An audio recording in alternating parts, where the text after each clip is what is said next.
Bonsoir Jean-Pierre. Bonsoir Jean-François. Tu as choisi ce soir un sujet vraiment pertinent. Oui, vraiment pertinent. Puis on l'a tellement vu dans les commentaires. D'ailleurs, on en a parlé il y a à peu près un mois. Ouais. On avait mentionné aux gens que ça commençait, tout ça, d'être prudent. Et puis, on a vu tellement dans les commentaires, tout ça, on a dit, bon, on n'a pas le choix. Sauf que plus que tu creuses, ben, plus que ça s'élargit. Et puis, je dis, bon, ben, ça va être trop d'ouvrage, fait qu'on va se concentrer juste à peu près sur Asbury et qu'est-ce qui s'est passé là-bas. Fait que ce soir, on ne voyage pas à travers le monde. Ce soir, on se concentre aux États-Unis. Aux États-Unis. Dans le cas d'un réveil qui a eu lieu à l'université de... Nos voisins, c'est ça. Revival University, Asbury. Je tentais de poser une question tantôt à Jonathan. Oui. Est-ce que les rails américaines sont comme nos routes au Québec? Est-ce qu'il y a des nids de poules, des rails? Ça a été vraiment une bonne question. Non, mais qu'est-ce qu'on peut penser de tous ces déraillements? Absolument raison. Qu'est-ce qui a l'air le réseau là-bas, tu sais? La voie, oui. Il y a aussi, j'ai pris en note, je ne l'avais pas dans mes notes, mais il y a le docteur Sabat qui a une marche aussi. Tu sais, tantôt, vous parliez de Provie au mois de mai. Le docteur Sabat, c'est le 18 mars, je pense que c'est à 14 h pour l'hôpital La Chine. Écoute, ben, tu fais bien de le mentionner. On va essayer de l'avoir la semaine prochaine, avant la marche. Juste pour que le monde puisse mettre ça dans les agendas. C'est important, c'est l'hôpital de la Chine. Exactement. Puis on sait qu'il est dévoué à cette cause-là, beaucoup, notre chroniqueur, Dr Sabat. Puis, j'ai pas pris en note, mais j'avais vu, tantôt, vous avez parlé des virus puis tout ça, là. Ouais. Puis la rougeole, ce que vous avez mentionné tantôt, le CDC a averti cette semaine que presque 20 000 personnes à Asbury pourraient être en danger parce qu'ils ont eu un cas ou quelque chose comme ça de rougeole. Allez voir ça sur Internet, là. Le CDC. Oui, ils ont dit, écoute, il faut garder un peu de peur, là, parce qu'il y avait beaucoup de monde, pas de distanciation non plus là-bas, là. Fait que... Ouais, quand j'ai vu ça, je dis bon, OK. Bon, puis c'est Asbury en plus. C'est Asbury. C'est ça, c'est ça. Sinon, sa chronique sort avec l'Université Revival de Asbury. C'est ça. Alors, c'est l'Université Asbury. C'est un réveil qu'il y a eu là-bas. Toutes les front pages parlent de réveil, tout ça. Alors, on se demandait qu'est-ce qui se passe, c'est-tu vraiment un réveil, tout ça. Il y a peut-être des gens qui ne sont pas au courant. Alors, pour vous donner un peu le contexte, c'est que le mercredi, le 8 février, il y a des étudiants de l'université qui se sont réunis pour une réunion à la chapelle régulière et qui s'est terminée le 23 février, donc 15 jours plus tard. Alors, jour et nuit, il y avait des gens dans la chapelle. C'était surtout des chants, de la louange, puis des étudiants aussi qui faisaient la lecture de versets à l'occasion. La ville de Wilmore, où ça s'est passé, compte 6 000 habitants. OK. Mais elle a accueilli tout près de 70 000 personnes. Wow, c'est plus que le festival de Saint-Tite. Pendant ces 2 semaines-là. C'est à peu près à 1500 km d'ici, donc on parle de 16-17 heures de route. Ouais. Je sais qu'il y a plusieurs Québécois qui sont allés, dont certains leaders que j'ai vus là-bas. Je me demandais un petit peu ce qu'ils faisaient là, parce que même Jésus a dit, à la fin, ils vont vous dire, le Christ est là, mais allez-y pas. C'est comme, je sais pas, c'est ce verset-là qui m'est venu en tête là, dans ce temps-là. Ouais. Il me semble que là où 2 ou 3 sont assemblés, il est là. Fait que, ici au Québec aussi, il est ici. Alors, je ne pense pas qu'on a besoin d'aller si loin que ça pour aller rencontrer le Seigneur, en tout cas, à mon avis. Ouais. Il y avait tellement de monde là-bas qu'ils ont dû même mettre des restrictions. Parce que dans le fond, c'était plus pour les jeunes. C'est un événement pour les jeunes. OK. Fait qu'ils ont dit dans le sanctuaire, on va essayer de garder ça comme 0,25 ans pour pas justement que les jeunes ne puissent pas rentrer parce que c'était pour eux, cette journée-là, le 23 surtout. C'était le 200e anniversaire. En creusant, là, on voit que c'était le Collegiate Day of Prayer.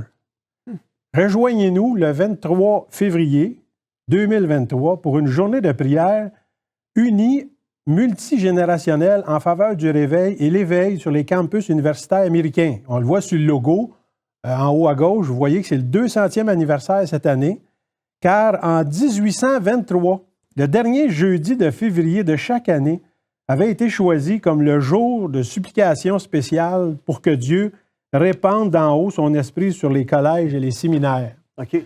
Donc, c'est une très bonne initiative qu'ils ont prise il y a 200 ans, que le dernier jeudi de février serait toujours une journée complète de prière, tout ça. Et puis, c'est ce qu'on a vu. Et puis, il y a des organisateurs qui l'expliquent bien. Dans la petite vidéo, vous allez voir, là, il dit dans la vidéo que ça a été planifié il y a 2 ans.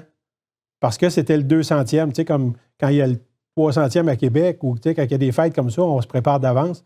Donc, février 2023 a été préparé il y a 2 ans par l'équipe. On va entendre la petite vidéo, là. Tonight, we celebrate the 200th year anniversary of the Collegiate Day of Prayer.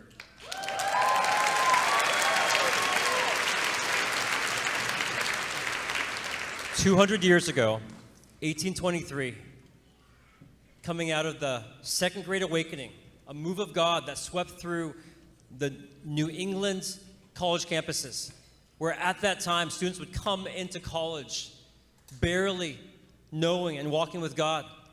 And the Spirit of God would encounter entire generations of students, where by the time students would graduate, they were spiritually formed, marked by the gospel, and launched into wholehearted pursuit, ministry, missions.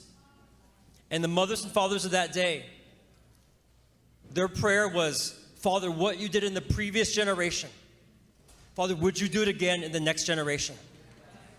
And in 1823, every major denomination and every university campus in America adopted the last Thursday of February as a united, multi-generational day of prayer for revival and spiritual awakening on college campuses. And today, we're standing in the wake of 200-year-old prayers. And as we're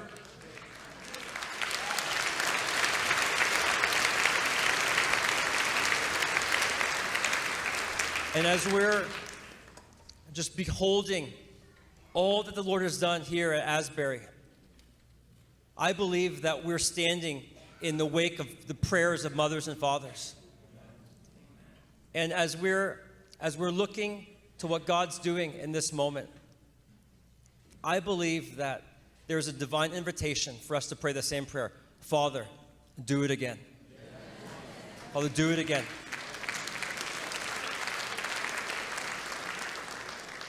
This moment to be here for the Collegiate Day of Prayer, we've been planning this for probably 2 years now. And we planned to be here last May, and just in the Lord's providence, He wanted for us to have this moment of prayer coming out of 15 days of nonstop worship, prayer, confession, repentance, and beholding Jesus.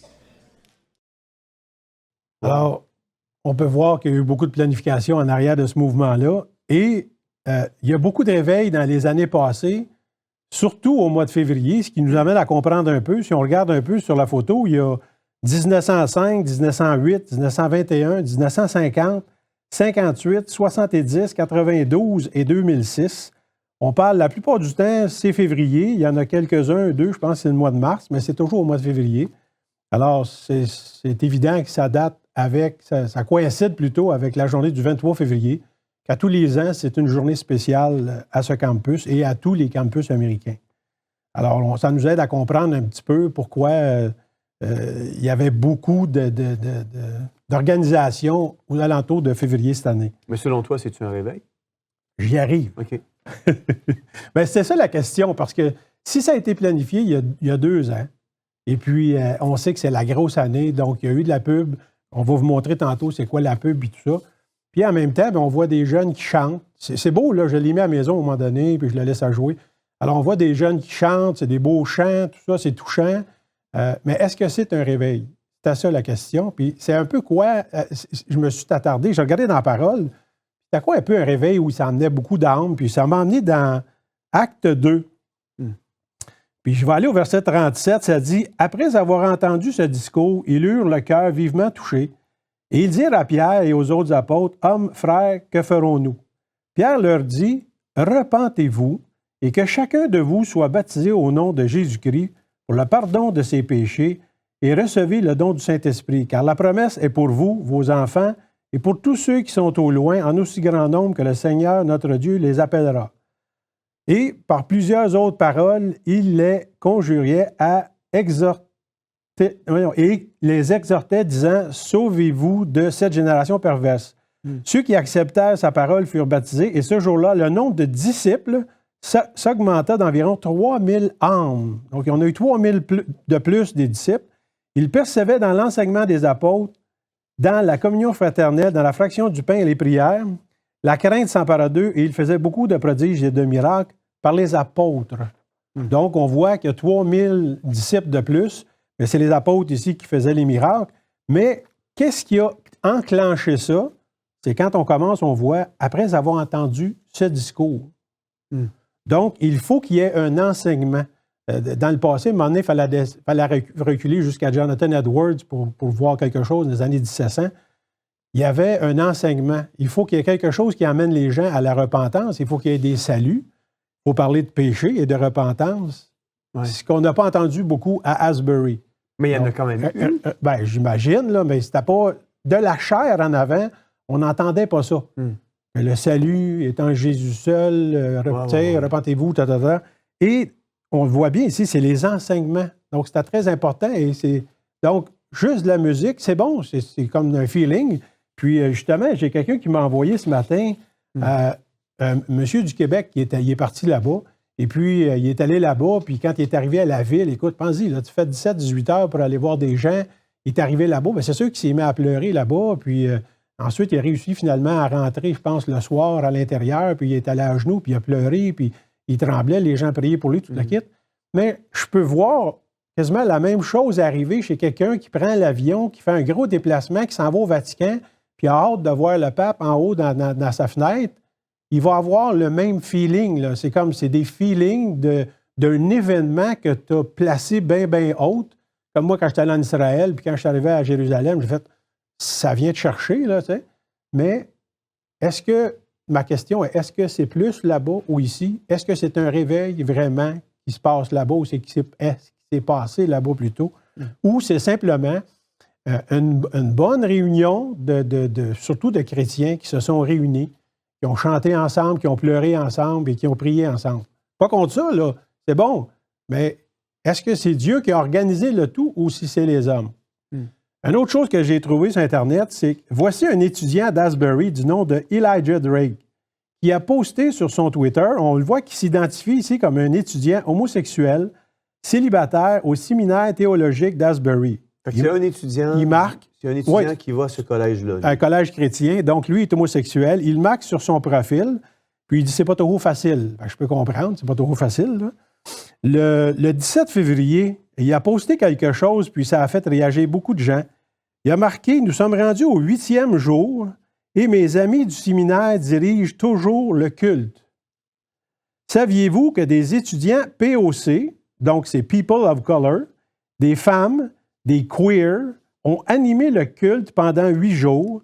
Les deux groupes d'étudiants se sont prêtés au jeu en nous amenant vers le trône de Dieu. » Alors, lui, il s'identifie, il n'est pas gêné, il est sorti du placard, là, et il dit que sur le stage, il y a une rotation et il y a des gens qui sont là, qui sont de la même croyance que lui, si tu veux, ou c'est des gens qui font partie de ce que j'ai nommé, là. Ouais. Alors, OK.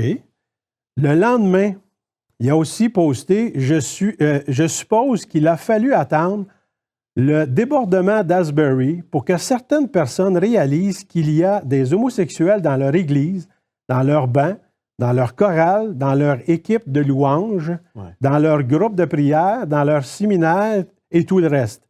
Ils sont dignes d'amour, de dignité et d'attention. » Donc, est-ce qu'on veut promouvoir l'LGBT comme partout ailleurs? Il y a quelqu'un qui s'identifie, puis qu'on le laisse, mettons, sur la plateforme. En tout cas, c'est eux, c'est pas moi, là, mais c'est une organisation de jeunes.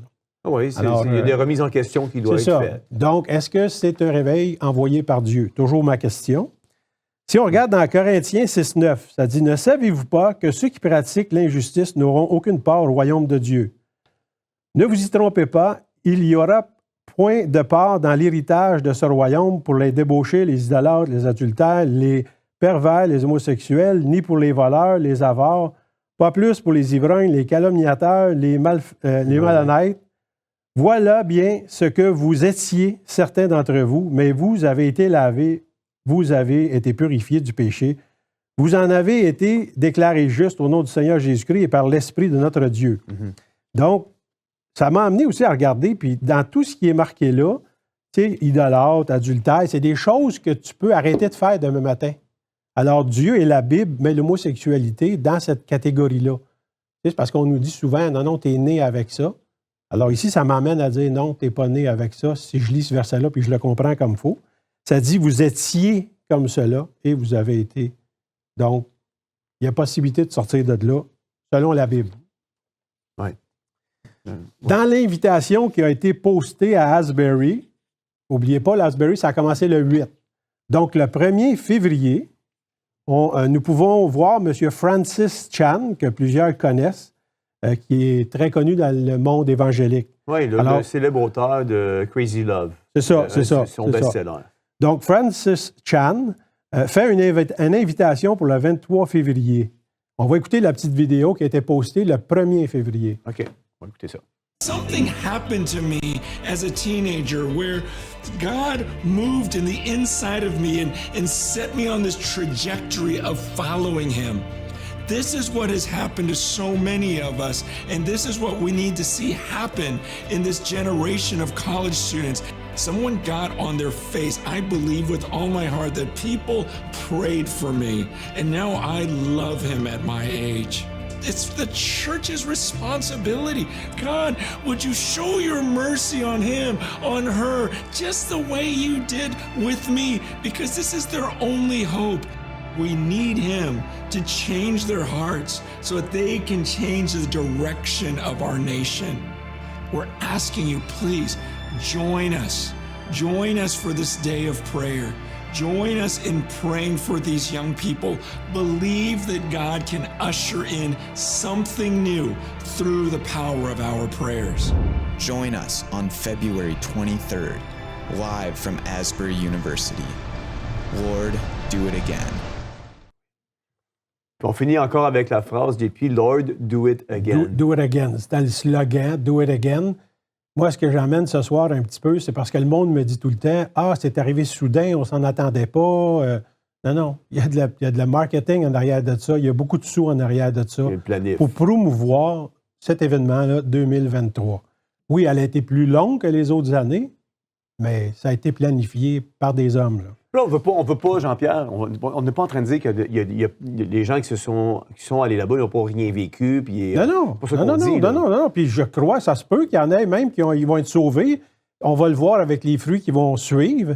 Parce qu'aujourd'hui, comme on disait il y a un mois, quand on a parlé un petit peu d'Asbury, le problème aujourd'hui, c'est qu'on va emmener les gens, on va leur dire, répète après moi.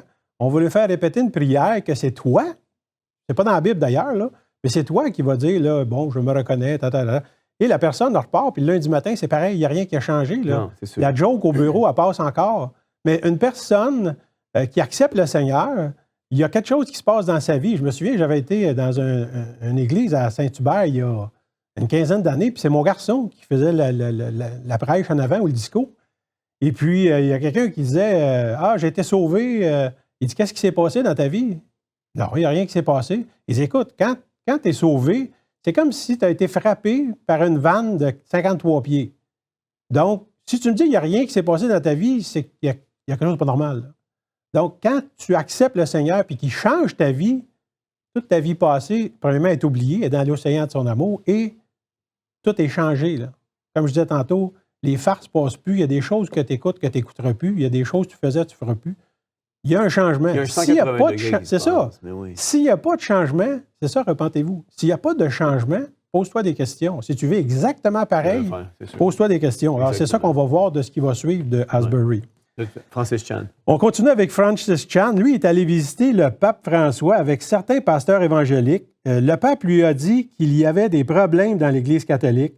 Et puis, tu le vois, il est tout surpris sur la vidéo. Le pape François a confessé que Jésus-Christ n'était pas au centre de tout et que c'était plutôt l'institution qui était au centre de tout. Alors, Francis Chan dit que pendant 1500 ans de l'histoire de l'Église, tout le monde voyait le corps et le sang littéral de Jésus-Christ et qu'il y a environ 500 ans, quelqu'un a popularisé l'idée que ce n'était qu'un symbole, rien d'autre. Donc, présentement, quand il prend la scène, ce que nous, on fait en mémoire de Jésus, bien lui, il dit que c'est plutôt littéral. Maintenant, il revient à ce que c'était avant la Réforme. Il y a des personnes qui sont mortes pour ça. Puis lui, Francis Chan, il revient suite à sa visite avec notre ami Francis. Et en fait, c'est deux Francis. Hein? Et puis, on voit, j'ai été chez une photo, parce que la photo, quand il est allé, on ne l'a pas, mais ça, c'est une photo de 2014. Et on voit une visite chez le pape, justement, avec plusieurs leaders évangéliques américains surtout. Là. Il y a 2 Canadiens là-dedans de Toronto, mais la plupart, c'est des Américains. Alors, on va écouter une petite vidéo de Francis Chan où il dit ça, parce que fiez-vous pas sur moi, là. C'est une vidéo, vous voyez, ça dure 38 minutes, mais je pense que je vous ai mis juste une petite minute là, pour voir qu'est-ce qu'il dit. Là. Months ago when I was in Rome with the Pope, and Matt Maher was with me, and the Pope started to share with this group of pastors I was with the problems he saw in the Catholic Church. And I was like, what? You know, him just confessing his concern, like that Jesus Christ is not at the center of things. He says the institution is at the center of things, and I'm trying to get Jesus and his lordship back as central where it ought to be. And I'm like, I didn't know that for the first 1,500 years of church history, everyone saw it as the literal body and blood of Christ. And it wasn't until 500 years ago that someone popularized a thought that it's just a symbol and nothing more. I didn't know that. Wow. Alors, Francis Chan a changé un petit peu son fusil d'épaule et on voit un mouvement un peu écuménique là, qui s'installe. Oui, c'est ça. Le gouvernement mondial, on en parle souvent. Il y a la région mondiale aussi qui s'en vient avec le Family Abraham Accord là-bas en Arabie Saoudite avec la mosquée, tout ça. Là. Donc, on voit qu'il y a une unité qui s'installe. Et même certains catholiques ont aussi fait la promotion d'Asbury. Écoutons le frère Benjamin de France. Ah, on l'écoute à l'instant. Petit point toujours sur Asbury, la question du réveil. Alors le réveil, c'est vrai, c'est un peu une terminologie qu'on peut associer aux protestants, aux évangéliques, etc. Mais c'est très bien, c'est un bon mot. Oui, on a besoin d'un réveil, les gars. Et un réveil communautaire aussi, pas qu'un petit réveil intérieur. Oh oui, je sens Dieu. Non, il y a un réveil. On doit se secouer ensemble. Il faut que les chrétiens se réveillent. Si vous devenez ce que vous êtes, les chrétiens, on mettra le feu au monde. Mais vous vous rendez compte dans quel état est le monde? Si nous on se réveille pas, mais il va se passer quoi? Si le chrétien n'est pas chrétien, et si le chrétien n'est pas chrétien jusqu'au bout du trognon, mais à quoi ça sert? Lâche-la faire de suite. Donc vraiment, le réveil, c'est pas que Asbury, c'est toi, là où tu es. Et puis, en plein d'endroits aussi, je pense à tous ces lieux de pèlerinage où le bon Dieu est apparu, où la Sainte Vierge apparaît. Je vais vous raconter, moi, où j'ai vécu mon réveil dans le prochain mot. Mot du jour, bonjour, et toujours sur Asbury, 5e point, je voulais vous partager où est-ce que j'ai vécu mon réveil. Moi, c'était à Medjugorje, un lieu où la Sainte Vierge apparaît, et partout les endroits où Jésus, où la Sainte Vierge apparaît, ce sont des lieux de réveil, de grâce. C'est là que je me suis fait complètement allumer. À chaque fois que j'y retourne, je me fais allumer, je me prends une grosse torgnole de la part du ciel, où je suis obligé de me reconvertir. Je vous dis, c'est costaud à chaque fois, c'est bien carabiné les réveils. Il y a bien des endroits où on peut vivre ce réveil, à Paray-le-Monial, à Lourdes, à Fatima, rue du Bac à Paris, à Notre-Dame-du-Lot. Il y en a des dizaines, des centaines d'endroits où on peut vivre un réveil. Allez-y, ce sont des lieux, des pèlerinages aussi, les gens qui font le pèlerinage de Saint-Jacques, qui vivent des réveils. Ce sont des lieux aussi où les démons, ils sont chassés. Mais je peux vous dire qu'à Medjugorje, des fois, il y a des trucs qui... c'est chelou de ce côté-là, où les démons se débattent, ils sont chassés, où les malades guérissent, où les rebelles de Dieu plient le genou devant Dieu. Donc la question qui demeure, c'est toi, est-ce que tu veux te faire réveiller aussi? Est-ce que tu veux te faire allumer par le bon Dieu? Wow, je suis un peu speechless, sans mots. Non, ben c'est juste que si on veut dire que c'est tout des réveils, mais lui, il nous parle de réveil, mais c'est le réveil de Marie, lui, c'est pas le même, là, mais en tout cas, c'est spécial. Là, mais il parle d'Asbury, puis allez-y, puis c'est important, puis il est dynamique, en tout cas, là, tu sais. Oui, il n'y a pas de doute. Il n'y a pas de doute là-dessus. Tu veux nous parler de communiqué qu'on peut lire? Donc, on parle aussi de ceux qui sont en arrière de ça, qui en ont fait la promotion. On a parlé de Francis Chan. Donc, les invités spéciaux, le pasteur Rick Warren, Francis Chan, Alan Hood, avec son équipe de louanges IHOP. Donc ça, c'est International House of Prayer. Oui. Nous adoptons et saturons des prières sur tous les campus d'Amérique et rejoignez-nous le 23 février de 20h à 10h, à 22h, lors de la retransmission en direct depuis Asbury de la journée de prière collégiale. Donc, c'est qui ça, Rick Warren? Ouais, c'est Il qui, est ça, le Rick Warren? fondateur de... Tu sais, j'ai marqué la question, je le savais que tu la poserais. Il est le fondateur de l'église Saddleback, une méga église évangélique de Lake Forest en Californie, anciennement affiliée au CBS, qui est le Convention of Baptists du Sud. Ouais. Ouais. C'était la plus grande église affiliée au CBS. Ils ont ordonné 3 femmes ministres le 6 mai 21, provoquant des ondes de choc au sein de la direction de la plus grande dénomination non catholique aux États-Unis. Donc, on sait que les femmes ne peuvent pas être ordonnées dans ce mouvement-là. Ouais. Et lui, il en a ordonné malgré que... C'était défendu. Malgré que c'était défendu, en 21, il l'a fait. Wow. OK. L'Église Saddleback l'ont expulsé. Le comité l'a expulsé le mois passé, donc c'est tout récent, là, au mois de février cette année, à cause que, en raison de la présence des femmes pasteurs. Donc l'Église... Attends, JP, tu vas vite, là. Oui. Ça veut dire que c'est pas le mouvement baptiste qui l'a expulsé. Oui. Le mouvement, le SBS, là... Oui, l'a expulsé, mais l'Église locale elle-même aussi? Non. L'Église, ça, c'est la plus grosse église du mouvement. OK. Et le mouvement ont mis l'Église dehors OK, c'est ça. parce qu'en 21, il avait mis 3 femmes, donc ça devait être un ongoing, une négociation. Mais ce qu'il a fait l'année passée, qui a fait déborder le vase, c'est que lui a pris sa retraite. Et là, il a laissé l'Église dans les mains d'un pasteur et une pasteur. OK. Donc, c'est là qu'on est rendu. Donc, ils l'ont remercié justement en février, l'Église au complet, là. À cause qu'il n'était plus coopératif, amical avec la dénomination en raison de sa décision d'ordonner des femmes au titre de pasteur, notamment Stacy Wood, qu'on voit sur la photo, là on ne le voit plus, l'épouse du nouveau pasteur de l'église principale, Andy Wood. Donc, est-ce qu'on l'a montré? Je ne sais pas si on l'a montré tantôt, là. On voit le couple qui a été nommé, c'est ça. Okay. Donc, ce couple-là, c'est eux qui remplacent Rick Warren dans l'église depuis l'année dernière. Puis eux, c'est un couple. Et eux, c'est un couple, mais c'est des pasteurs. Donc, elle se nomme pasteur au mouvement des baptistes. OK. Donc, en février cette année, à cause de ce qui s'est passé en 21 et l'année passée, ils ont été expulsés du mouvement baptiste du Sud des États-Unis. La plus grosse église. Fait que, bon. si tu ne suis pas ben c'est ça. On change, on se modernise, on évolue, comme diraient certaines personnes. Eux autres ont dit non. Mais le Proverbe nous dit de ne pas déplacer les bornes anciennes. Exact. Ouais. Donc, Rick Warren se rend à l'Université d'Asbury afin de propager le réveil à 20 millions d'étudiants sur 4300 campus universitaires. Donc, c'était ça. On parle pour ceux qui ne le connaissaient pas, on parle d'une grande figure. Francis Chan, une autre grande figure, qui sont là cette année parce que j'avais jamais vu cette journée-là dans les années passées. Puis, mais cette année, on les voit beaucoup. Pourquoi? Bien, il y a de la promotion en arrière de l'événement. Là. Ouais. Et on va écouter une autre petite vidéo dans laquelle Rick Warren dit Our New Pope. C'est son ami personnel, donc on sait qu'il est allé le voir à plusieurs reprises, mais là, il dit Our, c'est comme son pape à lui, puis il est content, là. Ouais. Puis ça ne dure pas longtemps. On l'écoute à l'instant. Authenticity, humility. Pope Francis is the perfect example of this. He is doing everything right.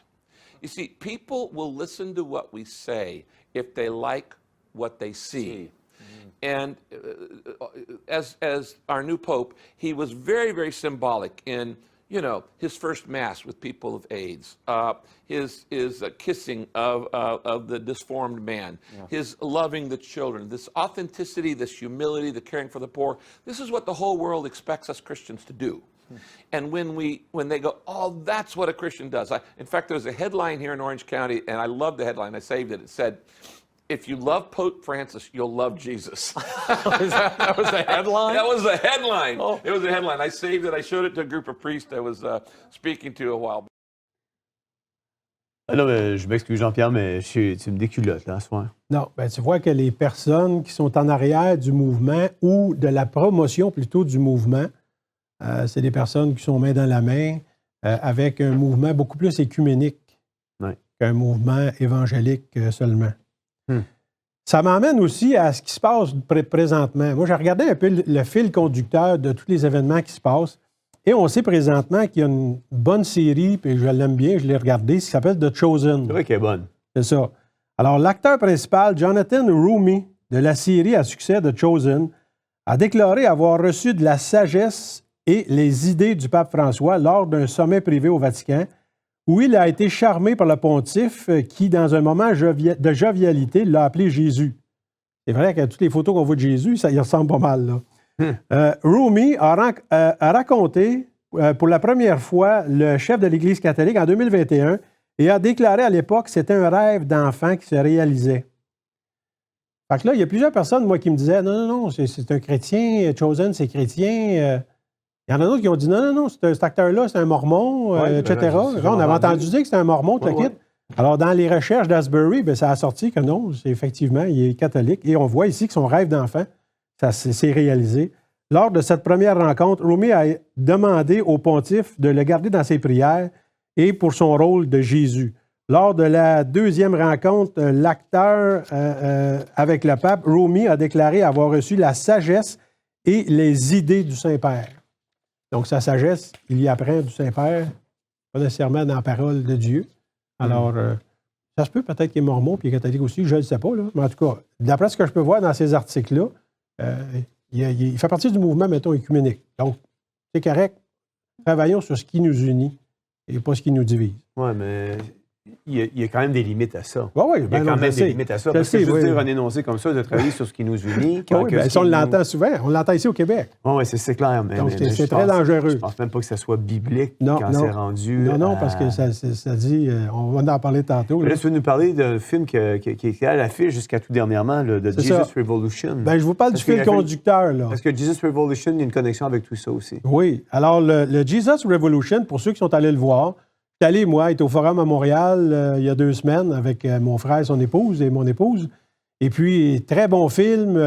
Écoute, sûrement vous allez pleurer. J'ai pleuré. Et puis, très touchant. Quelques scènes un peu que j'ai moins appréciées. Quand on voit un peu le mouvement qu'on appelle NAR un peu, on voit Lonnie Frisbee, qui est un peu une personne... Et comme il disait, qui ressemble un peu à Jésus. Donc, c'est pour ça que c'est lui, Jonathan, qui l'a personnifié comme acteur. Là.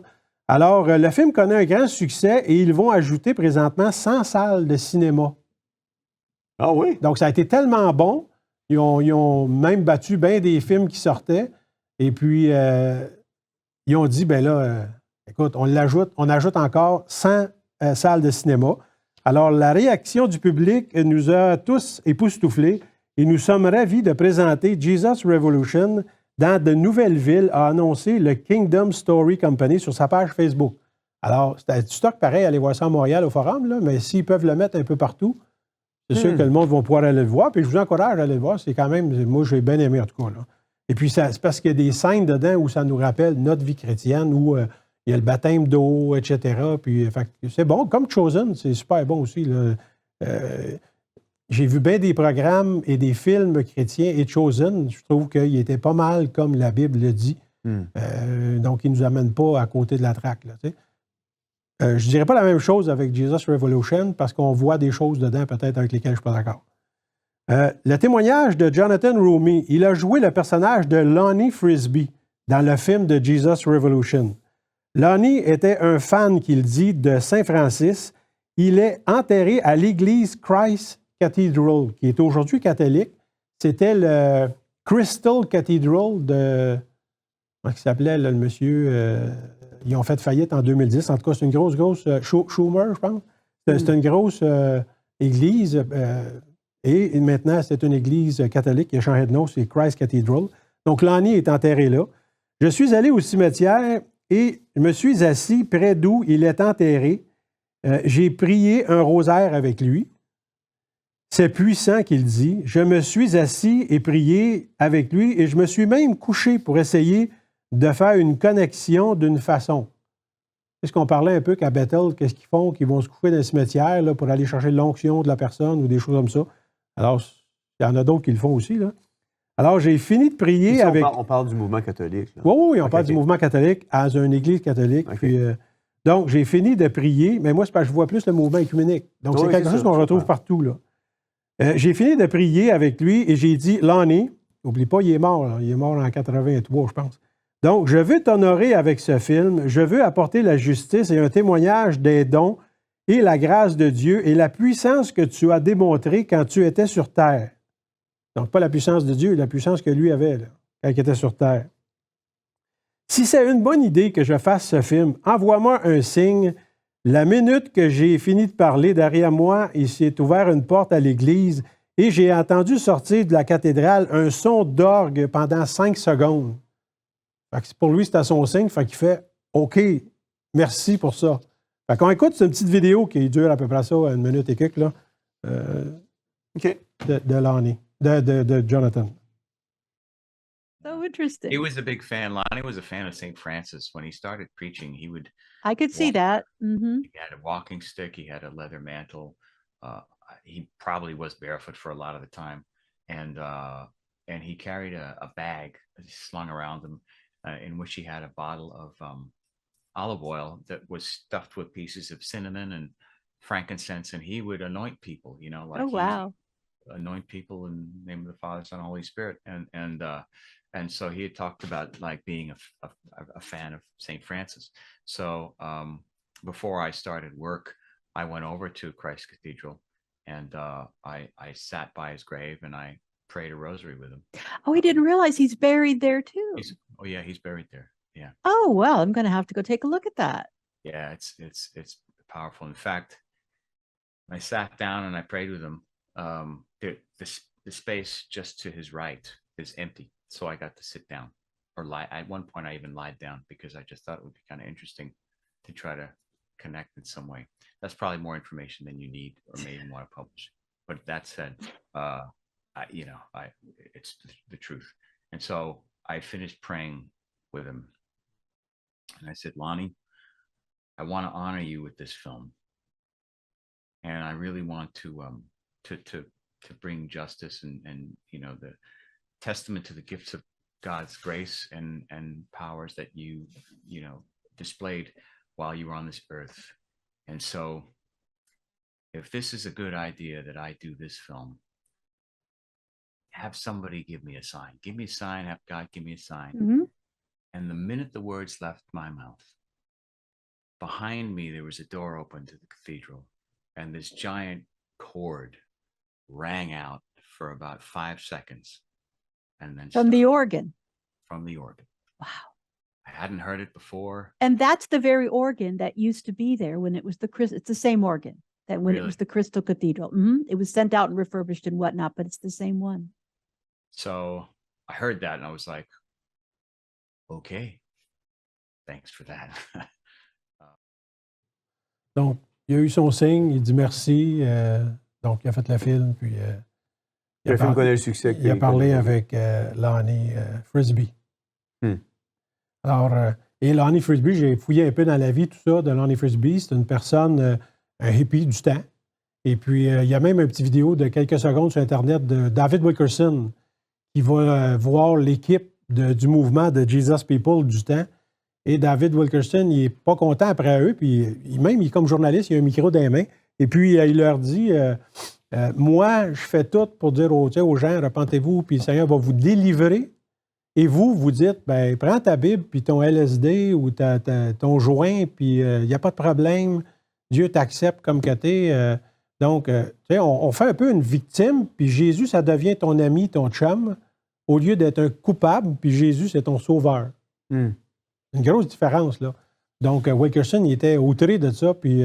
il y en a un qui était fort à prêcher la sainteté, la sanctification, les changements radicaux dans la vie, puis vivre une vraie repentance. Ouais. C'était bien David Wilkerson. Allez sur Internet, marquez ça, là, puis Jesus People, là, puis David Wilkerson, vous allez voir, c'est intéressant, mais c'est pas long.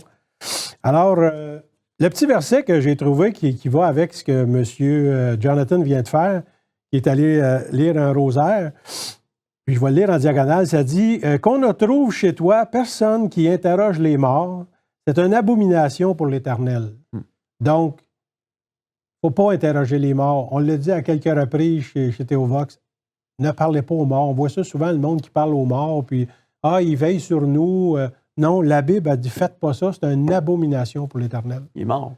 C'est ça. Ben, c'est une pratique courante, mettons plus chez les catholiques, mais c'est une abomination pour l'Éternel. Fait que faites pas ça. Donc, moi, là, c'est là que je commençais à faire des liens avec tout ça. Là. Donc, on parle du Chosen qui vient de sortir. On parle de Higetsos, qu'on a parlé il y a un mois. Je sais pas si tu t'en souviens. Oui, il avait investi, il avait reçu 100 millions pour promouvoir un Jésus. Puis c'est un Jésus qu'on voulait que le monde ait du respect, tout ça. Puis on dit, on parlera du salut, mais plus tard. Pour se faire ami avec présentement. Donc, c'est ça la mode présentement. Higetsos avec 100 millions. Tu as Jesus Revolution. Et tu as Asbury Revival, qui est tous des jeunes. Fait qu'on regarde, puis il y a comme un fil conducteur pour rassembler surtout la prochaine génération, parce que c'est eux, tantôt, qui vont être dans les têtes d'église, dans les têtes du gouvernement, un peu partout, là. Ouais. Donc, c'est ces générations-là qu'on vise. En début d'année, il y avait la semaine de prière. Puis juste pour venir, le lien, tu dirais que c'est plus un lien écuménisme? Oui, bien c'est ça. Donc, on s'en va vers l'écuménisme dont la Bible parle. La Bible nous dit qu'à la fin des temps, on l'a dit tantôt, on s'en va vers un gouvernement mondial et une religion mondiale. Ouais. Donc, comment qu'on va en venir à une religion mondiale? Bien, il va falloir que les évangéliques laissent tomber quelques items, les catholiques aussi, et puis les juifs, et on s'en vient vers une religion mondiale où va sortir le faux prophète et le fameux antéchrist, etc. Donc, ce qu'on appelle le mouvement œcuménique. Ouais. Il y a eu une semaine de prière pour l'unité des chrétiens en janvier 2023. Donc, t'as pas un Kleenex, c'était? L'unité des chrétiens, documentation et information œcuménique. Alors, si on regarde, on dit Ésaïe exhorte le peuple de Dieu de son temps à apprendre à faire ensemble. Y a-t-il quelqu'un qui a un petit Kleenex? Là? Je suis. Alors, donc, Dieu de son temps à apprendre à faire ensemble, le bien à rechercher ensemble, la justice à secourir ensemble, les opprimés à faire droit à l'orphelin et à prendre la défense de la veuve ensemble. Alors, je ne sais pas si vous voyez là, ce qu'on voit ici. Je ne sais pas si la photo est à l'écran. Donc, excusez. Donc, c'est unitéchrétien.fr. Fait que le mot « ensemble », on le voit souvent. Bon, on voit la photo est à l'écran. Merci. Donc, on recommence. Ésaïe exhorte le peuple de Dieu de son temps à apprendre à faire ensemble. Le bien à rechercher ensemble la justice, à secourir ensemble les opprimés, à faire droit à l'orphelin, à prendre la défense de la veuve ensemble. Le défi lancé par les prophètes nous concerne également aujourd'hui. Comment pouvons-nous vivre notre unité, donc on est encore ensemble, en tant que chrétiens, afin d'apporter une réponse aux maux et aux injustices de notre temps? Comment pouvons-nous engager le dialogue, accroître la sensibilisation, la compréhension et notre institution par rapport aux expériences vécues par l'un ou l'autre ou les autres? Ces prières et ces rencontres du cœur ont le pouvoir de nous transformer individuellement et collectivement. Soyons ouverts à la présence de Dieu dans toutes nos rencontres alors que nous cherchons à nous transformer, à démanteler les structures et les sources d'oppression et à guérir les péchés du racisme. Ensemble, engageons-nous dans la lutte pour la justice de notre siècle. Nous appartenons tous au Christ. Donc, c'est ça, le mouvement œcuménique, c'est ensemble. Tout est réuni et c'est exactement là qu'on s'en va. Wow. Ce qui m'amène à mon dernier passage, qui est dans Corinthiens 6, 16. Quel rapport y a-t-il entre le temple de Dieu et les idoles? Car nous sommes le temple de Dieu vivant, comme Dieu l'a dit. J'habiterai et je marcherai au milieu d'eux. Je serai leur Dieu et ils seront mon peuple. C'est pourquoi sortez du milieu d'eux et séparez-vous. Donc, c'est pas ensemble, là. Dit le Seigneur, ne touchez pas à ce qui est impur et je vous accueillerai. Donc, le mot ensemble, l'écuménisme, c'est pas bon. Si on vous demande de faire des concessions pour vous unir, faites attention. On l'a vu même ici au Québec, quand le pape est venu, il y a eu des concessions de fait. Il y a des gens qui... En tout cas, la Bible le dit clair, là. Séparez-vous. Ouais. Il s'en vient chercher une épouse sans tache ni ride. La conclusion, Jean-Pierre, sur Asbury? La conclusion sur Asbury, moi, je pense que effectivement, c'est une planification des hommes. Et puis, ça fait longtemps que c'est planifié. Est-ce que des gens ont été touchés? Oui. Est-ce que des gens ont chanté des beaux chants? Oui. Ils ont pleuré, ils ont prié, ils étaient ensemble, tout ça. J'ai vu une madame qui était là-bas avec il y a vu des messieurs, puis il priait dehors pour les gens, tout le kit. Et ils ont prié longtemps sur une jeune fille. C'est un Québécois, je pense, qui a filmé ça même. Et la jeune fille est aveugle, 10-12 ans à peu près, là. Et on le voit bien qu'elle est aveugle, tout ça. Et on prie, puis on prie, puis on prie encore plus, puis on fait venir plus de monde, puis on prie encore plus. Et la jeune fille n'a pas été guérie. Mais on s'est tourné vers les autres personnes autour, et l'autre personne a été guérie d'une hanche qui faisait mal, ou d'un cou qui faisait mal, ou de l'asthme. Mais la guérison qu'on aurait pu attester de nos yeux, comme les guérisons que Jésus il a dit. Quand il parlait de Jean-Baptiste, il dit « Allez dire à Jean-Baptiste que les aveugles voient, les sourds entendent, les boiteux marchent, et les démons sont chassés. » Donc, Jésus donnait des miracles qui étaient faciles à l'œil, puis il disait, comme quand il a guéri l'aveugle, il a dit qu'il est aveugle depuis sa jeunesse, donc il a 40 ans, depuis son enfance, mais c'est pour que ces gens-là, aujourd'hui, acceptent le Seigneur et que ma gloire soit manifestée aujourd'hui. Ouais. Donc, c'est pour ça qu'il y avait des miracles. Des miracles qui étaient comme faciles à savoir. Puis il témoignait, puis il pointait vers une personne qui était Jésus. Qui était Jésus, exactement. Je comprends. Exactement. Merci Jean-Pierre, c'est une excellente chronique. Je suis... C'est pas fait des amis peut-être, là, mais je veux vous mettre en garde contre surtout le mouvement œcuménique qui s'en vient. Oui, puis c'est pas une question de penser qu'on est mieux que les autres ou quoi que ce soit. Je pense il y a un concern, puis ce concern-là, c'est de protéger les gens de ce qui pourrait se faire au nom de Dieu. Puis, parce qu'on crie tout réveil, puis on veut que tout le monde s'en aille là-bas. Puis moi, je dis non, c'est pas nécessaire de faire ça. Peut-être mettre des bémols dans certaines définitions ou définir c'est quoi un réveil. On va sauver du gaz, on va rester ici. Oui, c'est ça. Excellent. Allez, merci beaucoup, Jean-Pierre. Ça fait plaisir. Vous voyez, je pense qu'on doit vraiment être à l'affût de ce qui se passe. Je parlais avec un ami pasteur dernièrement, puis je lui disais la chose suivante. Écoute, je pense que dans la formation théologique, il devrait y avoir une formation journalistique. Parce que je pense qu'on devrait former des pasteurs, oui, enseigner la parole de Dieu aujourd'hui, mais on devrait aussi les former à faire des recherches, puis d'investiguer avant de crier haut et fort, rapidement. Jésus est là, Jésus est ici, Jésus est là, il y a un réveil ici ou il y a un réveil là.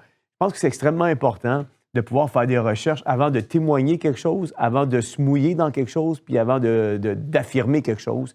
Je pense que pendant des années, on a affirmé peut-être en arrière, on a affirmé ce que les médias nous disaient, on a affirmé ce qu'on voyait sans faire nos preuves puis nos vérifications nous-mêmes. Et je pense qu'on a un mandat à vérifier, valider l'information avant de la diffuser. Vous savez, Ézéchiel 33 va dire si la sentinelle voit arriver le danger puis ne le dit pas, bien, le sang du peuple au complet retombe sur la sentinelle. Je vais terminer avec le verset suivant. Dans 2 Jean 1, 7 à 11, et je termine avec ça. C'est-à-dire, en effet, beaucoup d'imposteurs sont sortis dans le monde qui ne reconnaissent pas Jésus-Christ venant en chair. Voilà l'imposteur et l'antichrist. Prenez garde à vous-même afin de ne pas perdre le fruit de notre travail, mais de recevoir une pleine récompense. Quiconque va plus loin ne demeure pas dans l'enseignement du Christ, n'a pas Dieu. Celui qui demeure dans cet enseignement a le Père et le Fils.